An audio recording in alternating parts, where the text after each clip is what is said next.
In today's video, I'm going to lay out a rationale as to why Bernie Sanders might be the Democrats' best option to beat Donald Trump in the 2020 presidential election. And it all really hinges around the state of Wisconsin, which many feel is the most important state for the Democrats to pick up if they are going to go ahead and win that presidential election in 2020. So here's a look back at the 2016 map, and you can see these darker red states are the ones that Donald Trump was able to flip in 2016 from where Obama was able to win those states back in 2012. So he was able to flip Iowa very successfully, won it by 10 percentage points.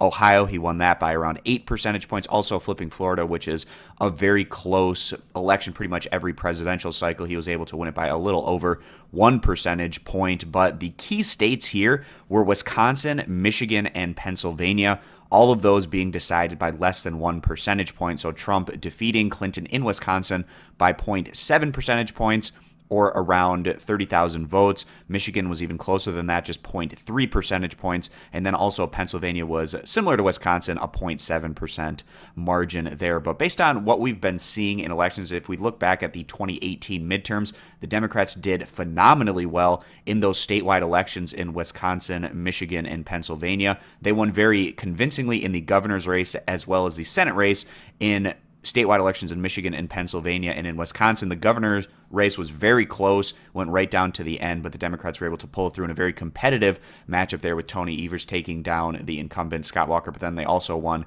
the statewide Senate race by a rather healthy margin. But a lot of people would probably say that if Wisconsin is going to go to the Democrats in 2020, it would almost certainly be a situation where they'd also be able to pick up Michigan and Pennsylvania. And I'll explain why that's so important as we work our way through the rest of the information that I want to touch on. So the next piece of information here is we look back at the 2016 primaries on the Republican side. You can see Donald Trump didn't do all that well in the state of Wisconsin, getting 35% of the vote, coming up well short against Ted Cruz, who defeated him by about 150,000 votes. So there's not necessarily an overwhelming amount of love and support for Donald Trump in the state of Wisconsin. At least that's what the 2016 primary is telling us. And we look at the Democrat side, where Bernie Sanders did very well here, winning by over 13 percentage points, about 130 to 40,000 votes, where he defeated Hillary Clinton. We take a look at the state of Wisconsin.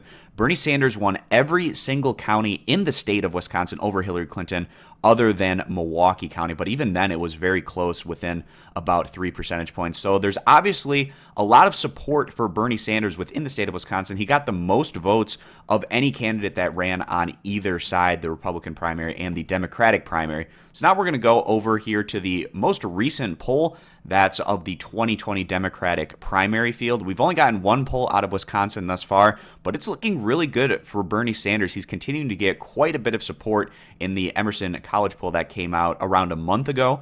Bernie Sanders at 39% of the support in that particular poll, with Biden 15 points behind him. So in terms of the strength of Bernie Sanders in these state-specific polls for the 2020 race, this is one of the best that I've seen from him, and it's, again, in the state of Wisconsin, which many feel is the most important state for the Democrats in 2020. So now we're taking a look at the consensus, or at least the current consensus 2020 map, where you have 232 electoral votes for the Democrats, 219 for the Republicans, and you see these three key states here of Wisconsin, Michigan, and Pennsylvania in that toss-up range. So you would probably parse these particular toss-up states in a situation where Arizona as well as Florida would be a little bit tougher for the Democrats to get in comparison to Wisconsin, Michigan, and Pennsylvania. So for the argument in this video, we're going to be giving those over to the Republicans, and that puts the Republicans at 259, so still short of getting the 270 electoral votes needed to win. Now, you'd also probably hear from most people the argument that if Wisconsin goes to the Democrats, then that almost assuredly means that they would win Michigan as well as probably Pennsylvania. Again, back in those 2018 elections, the Democrats doing very well in Michigan and Pennsylvania, and that's a really positive sign for them going into 2020. So then that puts us in a situation where we're at 268 for the Democrats, 259 for the Republicans, and at this point, you can see how important Wisconsin is with their 10 electoral votes. Again, those toss-up states in this consensus map, the a little bit more Democratic-leaning states of Michigan and Pennsylvania, we're giving them those over to the Democratic candidate in Arizona and Florida over to the Republican. So if Bernie Sanders was able to come in and win Wisconsin, where he's polling really well in, and we saw back in 2016 that he did very well in the process, then that would put the Democrats over the line with 278 electoral votes. And also we have Nebraska's 2nd congressional district. We have an interesting situation where if the Republicans were able to win Wisconsin, but the Democrats still took Michigan and Pennsylvania, which is a situation that could happen, it would be very important to see what would happen in that 2nd congressional district of Nebraska. If the Republicans took it, they would get 270, and if the Democrats took it in this particular situation, it would be a tie at 269. But again, that 2nd congressional district in Nebraska wouldn't be all that important as long as the Democrats would be able to pick up Wisconsin in this scenario. And again, Wisconsin, arguably the most important state for the Democrats to win in 2020.